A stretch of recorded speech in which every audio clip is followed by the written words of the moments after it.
Hello guys, જય માતાજી મિત્રો। તો આજે આપણે આણંદ ગયા છે અને આણંદ ઓબ્ઝર્વેશન બિલ્ડિંગમાં।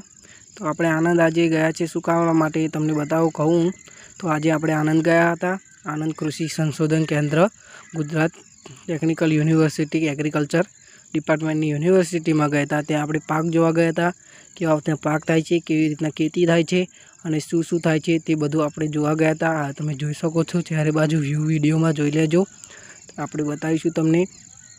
અહીંયા એગ્રીકલ્ચર યુનિવર્સિટીમાં એવું છે કે તમને ખબર પડી જાય કે પાક તમારે કરવો તે કઈ મોસમમાં કરો, કઈ સિઝનમાં કરો, તે બધું મેજરમેન્ટ અને ડાટા ત્યાં જળવાય છે। આ બિલ્ડિંગ ડિપાર્ટમેન્ટ છે તેનો।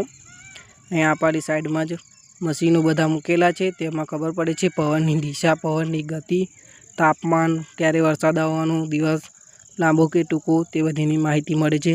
તો તમે પણ વિઝિટ કરો, આણંદ જાઓ અને જુઓ। તો મળીએ નેક્સ્ટ વ્લોગમાં।